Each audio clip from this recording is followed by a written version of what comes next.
നിങ്ങളിൽ എത്ര പേർക്ക് സ്പിരിച്വൽ ഒപ്രഷൻ എന്ന ഒരു വിഷയത്തെ ആസ്പദമാക്കി അറിവുണ്ട് എന്ന് എനിക്കറിയില്ല. നിങ്ങൾ ഇതിനു മുന്നേ സ്പിരിച്വൽ ഒപ്രഷൻ എന്ന് പറയുന്ന ഒരു സബ്ജക്റ്റിനെ കുറിച്ച് കേട്ടിട്ടുണ്ടോ എന്നും അറിയില്ല. പക്ഷേ ഈ സ്പിരിച്വൽ ഒപ്രഷൻ എന്ന് പറയുന്ന ഒരു ഭയങ്കര യാഥാർത്ഥ്യമാണ്. സ്പിരിച്വൽ പൊസഷൻ അല്ല, സ്പിരിച്വൽ ഒപ്രഷൻ. ഈ ഒപ്രഷനും പൊസഷനും തമ്മിൽ നമ്മൾ ഗൗരവമായി മനസ്സിലാക്കിയില്ല എന്നുണ്ടെങ്കിൽ നമുക്ക് നമ്മെ തന്നെ ഭയങ്കരമായിട്ട് സംശയിക്കാനും നമ്മൾ തന്നെ പല കാര്യങ്ങൾ, പല പേരുകൾ ചുമത്തി വിധിക്കാനുള്ള സാധ്യതയുണ്ട്. അതുകൊണ്ട് ഇന്ന് അങ്ങനെ ആരെങ്കിലും എന്തെങ്കിലും സംശയത്തിനകത്തിരിക്കുകയാണെങ്കിൽ എനിക്ക് നല്ല ഉറപ്പുണ്ട് ഈ ഒരു മെസ്സേജ് നിങ്ങളുടെ ജീവിതത്തെ ഭയങ്കരമായി ഡെലിവർ ചെയ്യും.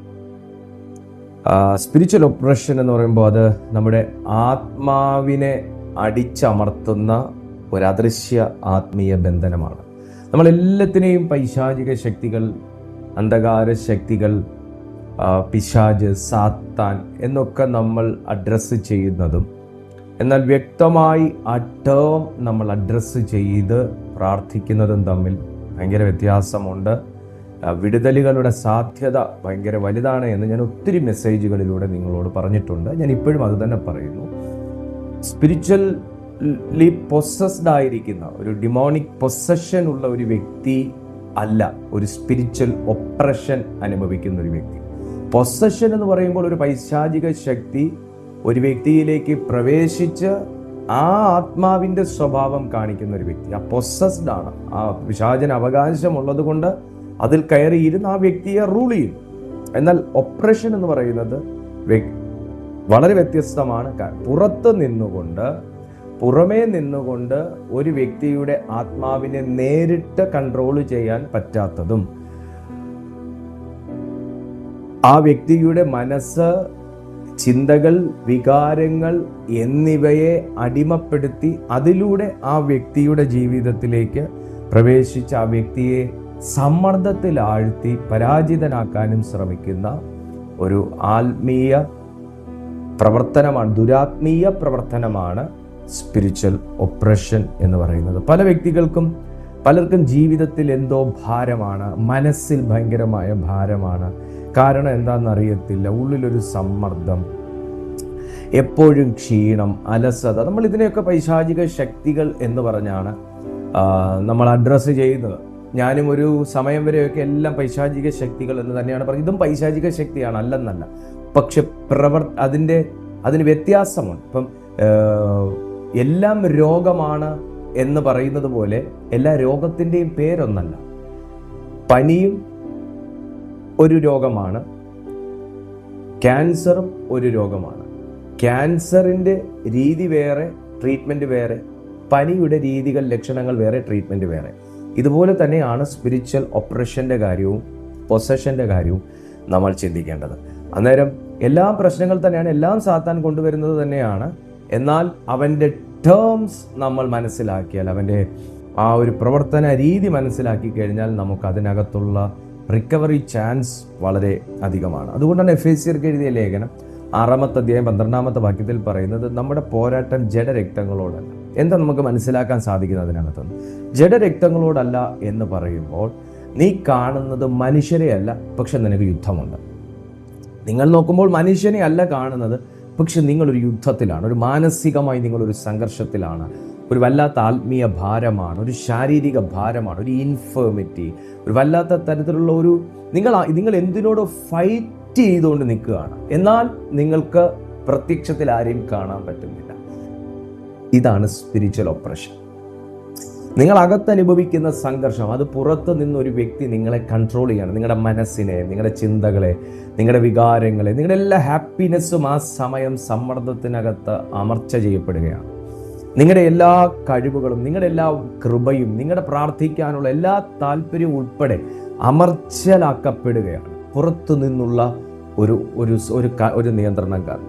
അപ്പോൾ നിങ്ങൾ അനുഭവിക്കുന്ന ഒരു ആത്മീയ യുദ്ധമാണ്. നമുക്ക് പോരാട്ടമുള്ളത് ജഡരക്തങ്ങളോടല്ല. പിന്നെ ആരോടാണ് പോരാട്ടം ഉണ്ടെന്ന് പറയുന്നു? പിന്നെ ആരോടാണ്? അത് അന്ധകാരത്തിൻ്റെ ദുഷ്ടാത്മസേനയാണ്. അതൊരു ഒപ്രഷനാണ്, ഒരു യുദ്ധമുണ്ട്. പക്ഷെ ആ യുദ്ധം മനുഷ്യനുമായിട്ടല്ല. നമ്മളൊരു യുദ്ധത്തിലാണ്, പക്ഷേ അത് വെപ്പൺ കൊണ്ടല്ല. ആയുധങ്ങൾ കൊണ്ടല്ല. ഞാനൊരു യുദ്ധഭൂമിയിലാണ്, പക്ഷെ എൻ്റെ എതിരാളി കാണത്തക്ക വണ്ണമല്ല. അപ്പോൾ ഇതൊരു ആത്മമണ്ഡലത്തിൽ സംഭവിക്കുന്ന ഒരു കാര്യമാണ്. സ്പിരിച്വൽ ഓപ്പറേഷൻ എന്ന് പറയുമ്പോൾ ആത്മാവിനെ നേരിട്ട് നിയന്ത്രിക്കാൻ കഴിയാത്ത ഒരു ശത്രുവാണത്. നമ്മുടെ ആത്മാവിൻ്റെ ശത്രുവാണ്, നമ്മുടെ അകത്തുള്ള അഭിഷേകത്തിൻ്റെ ശത്രുവാണ്, നമ്മുടെ അകത്ത് കിടക്കുന്ന ദൈവകൃപയുടെ ശത്രുവാണ്. പക്ഷെ നമ്മെയോ നമ്മുടെ ആത്മാവിനെ നേരിട്ട് നിയന്ത്രിക്കാൻ കഴിയുന്നില്ല, എഫക്റ്റ് ചെയ്യാനായിട്ട് കഴിയുന്നില്ല. പകരം എൻ്റെ മനസ്സിനെ, എൻ്റെ ചിന്തകളെ, എൻ്റെ താല്പര്യത്തെ, എൻ്റെ ശരീരത്തെ എല്ലാം അവൻ കൺട്രോൾ ചെയ്യുന്നു. പൊസഷനേക്കാളും അതിസൂക്ഷ്മമായ ആക്രമണമാണ് ഓപ്പറേഷൻ. മനസ്സിലായോ? പൊസഷനേക്കാളും അതിസൂക്ഷ്മമായ ആക്രമണമാണ്, ആത്മീയ ആക്രമണമാണ് സ്പിരിച്വൽ ഓപ്പറേഷൻ. അത് നമ്മൾ തിരിച്ചറിയുക എന്ന് പറയുന്നത് ഒരു ഭയങ്കര ഒരു റെവലേഷനാണ്. ഓപ്പറേഷൻ ആണോ പൊസഷൻ ആണോ ഏത് ടൈപ്പ് സ്പിരിറ്റ് ആണ് എന്ന് നാം തിരിച്ചറിയുക എന്ന് പറയുന്ന ഒരു ഭയങ്കരമാകുന്ന ഒരു ഭയങ്കര റെവലേഷനാണ്. കർത്താവ് നിങ്ങളെ അതിന് സഹായിക്കട്ടെ. കൊരിന്ത്യർക്ക് 2-ാമത്തെ ലേഖനം പൗലോസ് എഴുതിയപ്പോൾ 10-ാമത്തെ അധ്യായം അതിന് 5-ാമത്തെ വാക്യത്തിൽ പറഞ്ഞു, ഏതൊരു ക്രിസ്തുവിൻ്റെ പരിജ്ഞാനത്തിന് വിരോധമായി പൊങ്ങുന്ന ഏത് ചിന്തകളെയും ഞാൻ പിടിച്ചടക്കി അത് ക്രിസ്തുവിൻ്റെ കീഴിൽ കൊണ്ടുവരുന്നു എന്ന് പറയുമ്പോൾ ശത്രു നേരിട്ട് ആക്രമിക്കുന്നത് നമ്മുടെ ശരീരത്തെ അല്ല, നമ്മുടെ ആത്മാവിനെ അല്ല, നമ്മുടെ അനുഗ്രഹങ്ങളെ അല്ല, നമ്മുടെ തലമുറകളെ അല്ല. പകരം ശത്രു നേരിട്ട് നമ്മെ ആക്രമിക്കുന്നത് നമ്മുടെ ചിന്തകളെയും നമ്മുടെ പരിസരത്തെയും നമ്മുടെ അന്തരീക്ഷത്തെയുമാണ്. നിങ്ങളത് മനസ്സിലാക്കുക. ശത്രുവിന് നമ്മുടെ അന്തരീക്ഷത്തെ പോലും നിയന്ത്രിക്കുവാനായി കഴിയും. ഒരു സ്പിരിറ്റിന് നമ്മുടെ അന്തരീക്ഷത്തെ പോലും നിയന്ത്രിക്കാൻ കഴിയുമെന്ന് പറയുമ്പോൾ ഞാൻ നിങ്ങൾക്ക് ഒരു എക്സാമ്പിൾ തരാം. നിങ്ങൾ വീട്ടിലാണെങ്കിൽ ഒരുപക്ഷെ നിങ്ങൾ നന്നായി പ്രാർത്ഥിക്കും. എന്നാൽ നിങ്ങൾ മറ്റൊരു വ്യക്തിയുടെ വീട്ടിലേക്ക് പോയിരുന്നിട്ട് അല്പസമയം കിട്ടിയാൽ പ്രാർത്ഥിക്കാൻ ശ്രമിച്ചാൽ ഒരുപക്ഷെ നിങ്ങൾക്ക് സാധിക്കണമെന്നില്ല. നിങ്ങൾക്ക് അങ്ങനെ ഒരു അനുഭവം ഉണ്ടെങ്കിൽ താഴെ കമന്റ് ചെയ്യണം കേട്ടോ. നിങ്ങൾ ഓഫീസിൽ പോയാൽ നിങ്ങൾ പിന്നെയും പ്രാർത്ഥിക്കും, ഇച്ചിരി സമയം കിട്ടുമ്പോൾ നിങ്ങൾക്ക് പ്രാർത്ഥിക്കാൻ പറ്റും. പക്ഷെ വീട്ടിൽ വന്നാൽ നിങ്ങൾക്ക് പ്രാർത്ഥിക്കാൻ പറ്റണമെന്ന്. നിങ്ങൾ വീട് വിട്ടിറങ്ങി ഒരു പാർക്കിൽ ചെന്നിരുന്നാൽ ചിലപ്പോൾ നിങ്ങൾക്ക് പ്രാർത്ഥിക്കാൻ പറ്റിയെന്നിരിക്കും. പക്ഷേ അതേസമയം നിങ്ങളുടെ വീട്ടിൽ വന്നാൽ പ്രാർത്ഥിക്കാൻ പറ്റണമെന്നില്ല. നിങ്ങൾക്ക് മറ്റൊരു വീട്ടിൽ പോയിരുന്ന് പ്രാർത്ഥിക്കാം, പക്ഷെ നിങ്ങൾക്ക് വേറെ ഏതെങ്കിലും ഒരു ജില്ലയിൽ പോയാൽ പ്രാർത്ഥിക്കാൻ പറ്റണമെന്നില്ല. കണ്ടോ ആ ഡിഫറൻസ്? കണ്ടോ? നിങ്ങൾക്ക് പാർക്കിൽ പ്രാർത്ഥിക്കാൻ പറ്റും, പക്ഷെ ബീച്ചിൽ പ്രാർത്ഥിക്കാൻ പറ്റത്തില്ല. ബീച്ചിൽ പ്രാർത്ഥിക്കാൻ പറ്റും, പക്ഷെ നിങ്ങൾക്ക് വീട്ടിൽ പോയാൽ പ്രാർത്ഥിക്കാനുള്ളത്. ഈ ഡിഫറൻസ് കണ്ടു? നമ്മളായിരിക്കുന്ന പരിസരം, നമ്മളായിരിക്കുന്ന അന്തരീക്ഷം, നമ്മുടെ വികാരം, ഇതിനെയെല്ലാം ആക്രമിക്കുന്ന ഒരു രീതിയുണ്ട്. അതൊരു സ്പിരിച്വൽ ഓപ്പറേഷനാണ്. അതിനെ പിടിച്ചടക്കാനാണ് കർത്താവ് നമുക്കൊരു കൃപ തന്നിരിക്കുന്നത്. നിങ്ങൾ അങ്ങനെ ഒരു ഘട്ടത്തിലൂടെ കടന്നു പോകുന്ന ഒരു വ്യക്തിയാണെങ്കിൽ നിങ്ങൾക്ക് പിടിച്ചടക്കാൻ കഴിയും. മനസ്സിലാക്കേണ്ട ഒരു സത്യം, സ്പിരിച്വൽ ഓപ്പറേഷൻ ആദ്യം തുടങ്ങുന്നത് അറ്റ്മോസ്ഫിയറിലാണ്, അന്തരീക്ഷത്തിലാണ്. പിന്നെ അത് മനസ്സിലേക്ക് കടക്കും. എപ്പോഴും ഒരു സാഹചര്യത്തെ സാത്താൻ ആക്രമിക്കും. നമ്മൾ നല്ല സന്തോഷമായി, നിങ്ങൾ ശ്രദ്ധിക്കുക, നമ്മൾ സന്തോഷമായിട്ടൊരു കല്യാണത്തിന് പോയി. ആ കല്യാണത്തിൽ നമ്മൾ നമ്മുടെ പഴയ കൂട്ടുകാരും നമ്മുടെ പണ്ടത്തെ കോളേജ് മേറ്റ്സിനെയൊക്കെ നമ്മൾ കണ്ടു.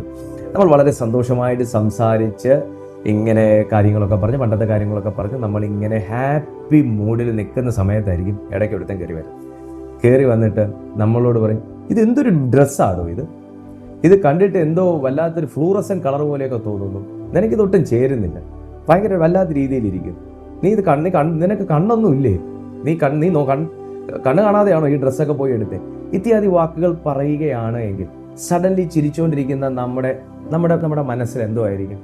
നല്ല മൂഡിൽ നിൽക്കുമായിരുന്നു, നല്ല ഹാപ്പി ആയിട്ട് നിൽക്കുമായിരുന്നു. ആ വാക്ക് കേട്ടതോടെ ഒരു വല്ലാത്തൊരു ഭാരം. ആക്ച്വലി അവിടെ എന്താ സംഭവിച്ചേ? ആ അന്തരീക്ഷത്തെ ആദ്യം, ആ ഹാപ്പിനെസ് എന്ന് പറയുന്ന അന്തരീക്ഷത്തെ ആദ്യം അങ്ങ് തകർത്തു. രണ്ടാമത്, നിങ്ങളുടെ മനസ്സിലേക്ക് ആ വേദനയിലൂടെ ശത്രു കടന്നു. മൂന്നാമത്തെ കാര്യം, പിന്നെ ആ ഹാപ്പിനെസ് അവിടെ കണ്ടിന്യൂ ചെയ്യുന്നില്ല. ആ ടീം അങ്ങ് സ്പ്ലിറ്റ് ചെയ്തു, ഓരോരുത്തരും ഓരോ വഴിക്ക് അങ്ങ് മാറി. നിങ്ങളുടെ ആ ഹാപ്പിനെസ് അവിടെ തകർന്നു. ഇതൊരു സ്പിരിച്വൽ ഓപ്പറേഷനാണ്. നമ്മുടെ ഇതിൻ്റെ പൈശാചിക ശക്തി എന്ന് പറയുന്നതിന് തെറ്റില്ല, പക്ഷേ ഇതൊരു സമ്മർദ്ദമാണ്. കാര്യം എന്താ? നിങ്ങൾ അനുഭവിച്ച ഹാപ്പിനെസ്, നിങ്ങൾക്കുണ്ടായി നല്ല മൊമെന്റ് അവിടെ നഷ്ടമാക്കുകയാണ്. നിങ്ങൾ പിന്നെ ആ ഒരു സമയം ഓർക്കാൻ പോലും നിങ്ങൾ ആഗ്രഹിക്കത്തില്ല. ആഗ്രഹിക്കുമോ? ഇല്ല. പിന്നെ നിങ്ങൾ ആ വ്യക്തിയെ കാണാൻ പോലും ആഗ്രഹിക്കത്തില്ല. പ്രത്യക്ഷത്തിൽ 2 കാര്യം നടന്നു. 1, നിങ്ങൾക്ക് ആ വ്യക്തിയോട് ഒരു കയ്പ് ക്രിയേറ്റ് ചെയ്തു. 2, നിങ്ങൾക്ക് ആ ഹാപ്പിനെസ് നഷ്ടമായി. ഇതൊരു സ്പിരിച്വൽ ഒപ്രഷനാണ്. നമ്മുടെ മനസ്സ് ഭാരമുള്ളതായി തോന്നും. ആ അന്തരീക്ഷത്തെ ശത്രു ആക്രമിച്ചു. അതേസമയം നിങ്ങളുടെ മനസ്സിനെ ആക്രമിച്ചു. 2ാമത്തെ കാര്യം, ശത്രു ആക്രമിക്കുന്നത് നമ്മുടെ ശബ്ദത്തെയാണ്. നമ്മുടെ ശബ്ദം. പ്രാർത്ഥിക്കാനിരിക്കുമ്പോൾ നമുക്ക് ഉറക്കം വരുന്നു. കാരണം നമ്മുടെ ശബ്ദം പുറത്തു വരരുത്. നമുക്കൊരു അലസത വരുന്നു. നമുക്കൊരു താല്പര്യക്കുറവ് വരും. നമ്മളെ അനാവശ്യമായ തിരക്കുകൾക്കകത്ത് കൊണ്ടുപോകുന്നു. ഇതെല്ലാം നമ്മുടെ ശബ്ദം നിശബ്ദമാക്കുക എന്നുള്ള ഒരു സാത്താനിക തന്ത്രവും ഇതൊരു സ്പിരിച്വൽ ഓപ്പറേഷനുമാണ്. കാരണം അലസന്റെ വായ് എപ്പോഴും അടഞ്ഞിരിക്കും, എന്നാൽ ഉത്സാഹിയുടെ വായ് എപ്പോഴും നല്ല കാര്യങ്ങൾ പ്രസ്താവിച്ചുകൊണ്ട്. നിന്റെ ശബ്ദം ഉയരുന്നിടത്ത് അന്തരീക്ഷമാണ്. പ്രാർത്ഥനയുള്ളവന്റെ ശബ്ദം ഉയരുന്നിടത്ത് അന്തരീക്ഷമാണ്. കൃപയുള്ളവന്റെ ശബ്ദം ഉയരുന്നിടത്ത് അന്തരീക്ഷം ചേഞ്ച് ആവും. ഇതുകൊണ്ടാണ് പ്രാർത്ഥിക്കാനിരിക്കുമ്പം മടുപ്പിക്കുന്നതും, പ്രാർത്ഥിക്കാനിരിക്കുമ്പോൾ അനാവശ്യമായി കോൾസ് വരുന്നത്. നമ്മൾ പ്രാർത്ഥിക്കാനിരിക്കുമ്പം ഒരു കാര്യങ്ങൾ നമ്മളിങ്ങനെ അന്യഭാഷയിൽ പ്രാർത്ഥിച്ചുകൊണ്ടിരിക്കുന്നു. ഒരു കാര്യമില്ല, നമ്മൾ വല്ല ഫോൺ എടുക്കും, നമ്മളിങ്ങനെ നമുക്ക് തുറക്കേണ്ട കാര്യമില്ല, നമുക്ക് വാട്സാപ്പ് നോക്കേണ്ട കാര്യമില്ല, നമുക്കവിടെ മെയിൽ ചെക്ക് ചെയ്യേണ്ട കാര്യമില്ല, നമുക്കവിടെ ഗ്യാലറി തുറക്കേണ്ട കാര്യമില്ല. നമ്മൾ അറിയാതെ കണ്ണടച്ച് പ്രാർത്ഥിക്കുന്നെങ്കിൽ, നമ്മളെ ആരും വിളിച്ചില്ലെങ്കിൽ നമ്മൾ മെല്ലെ എന്തോ നമ്മൾ ഓട്ടോമാറ്റിക്കലി എടുക്കുവല്ല മോനെ, നിന്നെ കൊണ്ട് എടുപ്പിക്കുക. ഹല്ലേലൂയ. നിന്നെ കൊണ്ട് എടുപ്പിക്കുക. ഒരു കാര്യമില്ല, നമ്മൾ കണ്ണ് തുറക്കേണ്ട ഒരു കാര്യമില്ല, തുറന്ന് നമ്മൾ മെല്ലെ ഫോണിലേക്ക് നോക്കുക. ശരിയല്ലേ? ഇതൊരു സ്പിരിച്വൽ ഓപ്പറേഷനാണ്. ഇതൊരു ട്രിക്കാണ് സാത്താൻ. കാരണം ആ ഒരു പ്രെയർ ഗ്രിപ്പ് അവിടെ നഷ്ടപ്പെടുകയാണ്. പിന്നെ നിങ്ങൾ പ്രാർത്ഥിക്കാൻ ശ്രമിച്ചാൽ നിങ്ങൾ മുറിഞ്ഞേ പ്രാർത്ഥിക്കും. കാര്യം തന്നെ, പ്രാർത്ഥിച്ചുകൊണ്ട് വന്ന സാധനത്തിനെ അങ്ങ് വിട്ടേച്ച് നിങ്ങൾ വേറെ സബ്ജക്റ്റിലേക്ക് കയറി നിങ്ങൾ കണ്ടിന്യൂ ചെയ്യും. ഇതൊരു ഗ്രിപ്പാണ്. ഈ ഒരു ഗ്രിപ്പ് നിങ്ങൾക്ക് നഷ്ടപ്പെടുകയാണ്. ഇതിനു വേണ്ടിയിട്ടാണ് നിങ്ങളുടെ ശബ്ദത്തെ ആക്രമിക്കാൻ സാത്താൻ ശ്രമിക്കുന്നത്. 3ാമത്തെ ഒരു റെവലേഷൻ എന്താണെന്ന് ചോദിച്ചാൽ, നമ്മുടെ ശരീരത്തെ ആക്രമിക്കുന്ന സാത്താനീയ ഓപ്പറേഷൻ, സ്പിരിച്വൽ ഓപ്പറേഷൻ. ലൂക്കോസിന്റെ സുവിശേഷം 13ാമത്തെ അധ്യായം അതിൻ്റെ 11ാമത്തെ വാക്യത്തിലേക്ക് നോക്കുകയാണെങ്കിൽ, 18 വർഷം ഊനിയായിരുന്ന ഒരു സ്ത്രീ. വാസ്തവത്തിൽ അവർക്ക് രോഗിയായിരുന്നു? അല്ല. അവർ രോഗിയായിരുന്നു? അല്ല. യേശു അവരുടെ രോഗം ചികിത്സിച്ചു? ഇല്ല. ബന്ധനം അഴിഞ്ഞിരിക്കുന്നു എന്നതാണ്. സ്പിരിച്വൽ ഓപ്പറേഷൻ നമ്മുടെ ബോഡിയിൽ ഒരു അദൃശ്യ ബന്ധനമായി കിടക്കും. അദൃശ്യമായി കിടക്കുന്ന ബന്ധനം എന്ന് പറയുന്നത് ഒരു ടൈപ്പ് ഓഫ് സ്പിരിച്വൽ ഓപ്പറേഷനാണ്. 18 സംവത്സരം കൂനിയായിരുന്ന, 18 വർഷം കൂനിയായിരുന്ന ഒരു സ്ത്രീയെ യേശു ഡെലിവർ ചെയ്തത് സ്പിരിറ്റ് ഓഫ് ഇൻഫേമിറ്റിയിൽ നിന്നാണ്. അപ്പോൾ സ്പിരിറ്റ് ഓഫ് ഇൻഫേമിറ്റി എന്ന് പറയുന്നത് ഒരു ടൈപ്പ് ഓഫ് സ്പിരിച്വൽ ഓപ്പറേഷനാണ്. ഒരു സ്പിരിച്വൽ ഓപ്പറേഷൻ ടൈമിലാണ് നമുക്ക് ഇങ്ങനെയുള്ള ഇൻഫേമിറ്റീസ്, എപ്പോഴും ക്ഷീണം, എപ്പോഴും രോഗം, എപ്പോഴും അസ്വസ്ഥത, അലസത, മടുപ്പ്, പ്രാർത്ഥിക്കാൻ വായി തുറക്കാൻ പറ്റാത്ത അവസ്ഥ, എപ്പോഴും ത്രോട്ട് ഇഷ്യൂസ്, ഇതൊക്കെ വരുന്ന ഒരു ടൈപ്പ് ഓഫ് സ്പിരിച്വൽ ഓപ്പറേഷനാണ്. അതിനകത്ത് നിന്ന് നിങ്ങളെ രക്ഷ ചെയ്തെടുക്കാൻ ദൈവത്തിൻ്റെ ആത്മാവ് ആഗ്രഹിക്കുകയാണ്. ലാസ്റ്റ് ഒരു പോയിന്റൂടെ പറഞ്ഞ് നമുക്ക് ഈ വീഡിയോ ക്ലോസ് ചെയ്യാം. സമയങ്ങളെ മോഷ്ടിക്കുക എന്ന് പറയുന്നത് ഒരു ടൈപ്പ് ഓഫ് സ്പിരിച്വൽ ഓപ്പറേഷനാണ്. സമയങ്ങളെ മോഷ്ടിക്കുന്ന ശത്രു. എഫേസ്യർക്ക് എഴുതിയ ലേഖനം 5ാമത്തെ അധ്യായം 16ാമത്തെ വാക്യത്തിൽ പൗലോസ്ലീഹ പറയുന്ന അതാണ്, ആ സമയത്തെ വീണ്ടെടുക്കാനുള്ള ഒരഭിഷേകം. സമയത്തെ വീണ്ടെടുക്കാൻ. നിങ്ങളുടെ സമയത്തെ ശത്രു മോഷ്ടിക്കുന്നുണ്ടെങ്കിൽ നിങ്ങൾ ചെയ്യേണ്ട കാര്യങ്ങൾ നീളുന്നു, നിങ്ങൾ ചെയ്യേണ്ട കാര്യങ്ങൾ നീളുന്നു, നിങ്ങളുടെ ജീവിതത്തിൽ നടക്കേണ്ട ബ്ലെസ്സിങ്സ് അത് വൈകുന്നു. സമയങ്ങളെ മോഷ്ടിക്കുക എന്ന് പറയുന്നത് ഈ സ്പിരിച്വൽ ഓപ്പറേഷനിൽ നടക്കുന്ന ഒരു സാത്താൻ്റെ ഒരു ടാർജറ്റാണ്. നിങ്ങളുടെ ലൈഫിൽ നടക്കാനുള്ള കാര്യങ്ങൾ നീണ്ടുപോകുന്നു. അത് വിവാഹമായാലും, ഒരു പ്രൊമോഷൻ ആയാലും, ഒരു ഡെലിവറൻസ് ആയാലും, ഒരു ബ്രേക്ക് ത്രൂ ആയാലും, ഒരു ന്യൂ ഓപ്പണിംഗ് ആയാലും, എല്ലാം ഭയങ്കരമായി നീളുന്നു. ഒന്നും അങ്ങോട്ട് സെറ്റ് ആവാത്ത പോലത്തെ അവസ്ഥ. ഇത് ഒരു സ്പിരിച്വൽ ഓപ്പറേഷൻ്റെ പാറ്റേൺ ആണ് ഒരു സ്പിരിച്വൽ ഒപ്രഷൻ ആകാനുള്ള സാധ്യതയുണ്ട്.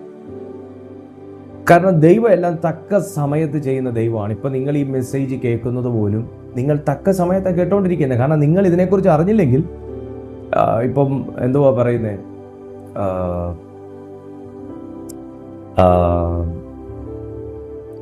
തലവേദനയുള്ളൊരു വ്യക്തി വയറുവേദനയ്ക്ക് ചികിത്സിക്കുന്ന പോലെ ഇരിക്കും. എന്ന് പറഞ്ഞാൽ തലയും വയറുമായിട്ട് ഒരു ബന്ധവുമില്ല, പക്ഷെ തലവേദനയുള്ളൊരു വ്യക്തി വയറുവേദനയ്ക്ക് ചികിത്സിക്കുന്ന പോലെ ഇരിക്കും. അപ്പോൾ ഈ സ്പിരിച്വൽ ഒപ്രഷൻ അതിൻ്റെ ആ ഒരു പാറ്റേൺ മനസ്സിലാക്കണം. അതിന് ദൈവം നിങ്ങൾക്ക് കൃപ തരും. ഓരോ അതിൻ്റെ ലക്ഷണങ്ങൾ വെച്ച് നമുക്കത് ഐഡൻറ്റിഫൈ ചെയ്യാൻ പറ്റും. നമ്മളെല്ലാ കാര്യങ്ങൾക്കും നമ്മൾ ഈ അഭിചാരമാണ്, മന്ത്രവാദമാണ്, കൂടോത്രമാണെന്ന് പറയുമ്പോൾ നമുക്ക് അതിൻ്റെ ലക്ഷണങ്ങൾ വെച്ച് നമുക്കതിനെ മനസ്സിലാക്കാൻ പറ്റും. പരിജ്ഞാനമില്ലാത്തതിനാലല്ലോ എൻ്റെ ജനം നശിച്ചു പോകുന്നതെന്ന് ഹോശേയയുടെ പ്രവചന പുസ്തകത്തിൽ പറഞ്ഞിട്ടുണ്ട്, കർത്താവും പറഞ്ഞിട്ടുണ്ട്. അപ്പം അന്നേരം നമുക്ക് ചില ലക്ഷണങ്ങൾ കാണുമ്പോൾ നമുക്ക് മനസ്സിലാക്കാൻ കഴിയേണ്ടതിന് നിങ്ങളൊരു പ്രത്യേക കൃപ ദൈവത്തോട് ചോദിച്ചു വാങ്ങണം, പ്രാപിക്കണം നിങ്ങൾ. അപ്പോൾ നമ്മുടെ സമയങ്ങളെ മോഷ്ടിക്കുന്ന തരത്തിലുള്ള സാധാരണീയ പ്രവർത്തികളെ നമ്മൾ തകർക്കാൻ തക്കവണ്ണം പരിശുദ്ധാത്മാവ് നമ്മളെ എഴുന്നേൽപ്പിക്കും. നമുക്കതിൻ്റെ മേലൊരു അതോറിറ്റി തരും. അപ്പോൾ സ്പിരിച്വൽ ഒപ്രഷൻ ഒരു വ്യക്തിയുടെ ജീവിതത്തെ തകർത്തുകളയും. ഞാൻ നിങ്ങളോട് പറഞ്ഞ വളരെ സൂക്ഷ്മമാകുന്ന ഒരു ആത്മീയ ആക്രമണമാണ് സ്പിരിച്വൽ ഒപ്രഷൻ. അപ്പോൾ അതിനകത്ത് നിന്ന് അദൃശ്യമാകുന്ന ആത്മീയ ബന്ധനങ്ങൾ, സമ്മർദ്ദങ്ങൾ, അദൃശ്യമാകുന്ന ആത്മീയ സമ്മർദ്ദമാണ്. ചില സമ്മർദ്ദങ്ങൾ നമ്മൾ വഴങ്ങിപ്പോകും, ചില സമ്മർദ്ദങ്ങൾക്ക് നമ്മൾ വശംവദരായി പോകും. അതിനെതിരെ നിങ്ങൾ ഉണർന്നില്ലെങ്കിൽ, അതിനെതിരെ നിങ്ങൾ ആത്മാവിൽ ആയുധം എടുത്തില്ലെങ്കിൽ വലിയ തകർച്ചകൾ, വലിയ കീഴടങ്ങലുകൾ നിങ്ങൾ കോംപ്രമൈസ് ചെയ്യേണ്ടതായിട്ട് വരും. സോ കർത്താവിൻ്റെ ആത്മാവിൽ നിന്ന് നിങ്ങളെ ഈ സന്ദേശം കേൾപ്പിച്ചത് അതിനകത്തുനിന്ന് പുറത്തു വരാൻ വേണ്ടിയിട്ടാണ്. അതിലൊരു പ്രത്യേക അതോറിറ്റി ദൈവം നിങ്ങൾക്ക് തരാൻ ആഗ്രഹിക്കുന്നു. ഇന്നു മുതൽ അതിനുവേണ്ടി പ്രാർത്ഥിക്കുക. ഞങ്ങൾ ഈ ഒരു സ്പിരിച്വൽ ഒപ്രഷൻ ബ്രേക്ക് ചെയ്യാൻ വേണ്ടി ഒരു പ്രത്യേക ടങ്സ് പ്രെയർ ഉടനെ തന്നെ ഈ നാളുകളിൽ തന്നെ ക്രമീകരിക്കുന്നുണ്ട്. നിങ്ങൾക്ക് അതിൻ്റെ ലിങ്ക് ആവശ്യമുണ്ടെങ്കിൽ താഴെ ആ ഗ്രൂപ്പ് ലിങ്ക് കിടപ്പുണ്ട്. ആ ഗ്രൂപ്പിൽ നിങ്ങൾ ജോയിൻ ആയിക്കഴിഞ്ഞാൽ, അതായത് ഡിസ്ക്രിപ്ഷൻ ബോക്സിൽ ഞങ്ങളുടെ വാട്സാപ്പിൻ്റെ ഗ്രൂപ്പ് ലിങ്ക് കിടപ്പുണ്ട്. ആ ഗ്രൂപ്പിൽ നിങ്ങൾ ജോയിൻ ചെയ്താൽ നിങ്ങൾക്ക് ആ ടങ്സ് പ്രെയറിൻ്റെ അനൗൺസ്മെൻറ്റ് ആ ഗ്രൂപ്പിൽ കിട്ടും.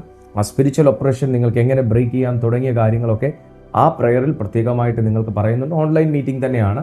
നിങ്ങൾക്ക് തീർച്ചയായും വീട്ടിലിരുന്നു കൊണ്ട് അറ്റൻഡ് ചെയ്യാൻ കഴിയുന്ന സംവിധാനമാണ് അതിലൂടെ ഞങ്ങൾ ഒരുക്കുന്നത്. തീർച്ചയായിട്ടും ആ സാഹചര്യം നിങ്ങൾ പ്രയോജനപ്പെടുത്തിയാട്ടെ. മറ്റുള്ളവർക്കും കൂടി ഈ വീഡിയോ ഇപ്പോൾ തന്നെ നിങ്ങൾ share ചെയ്താട്ടെ.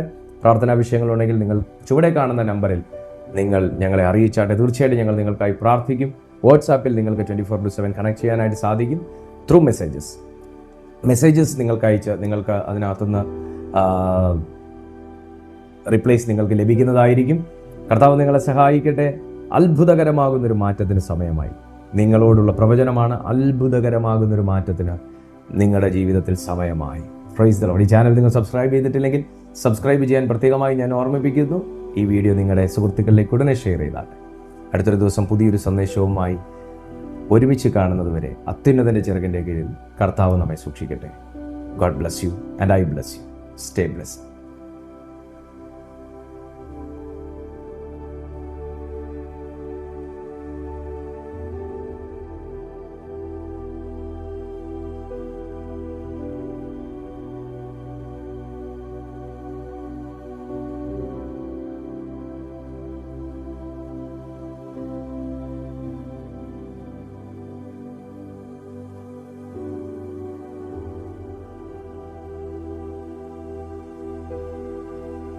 We offer online counseling, biblical guidance, and Christ-centered healing.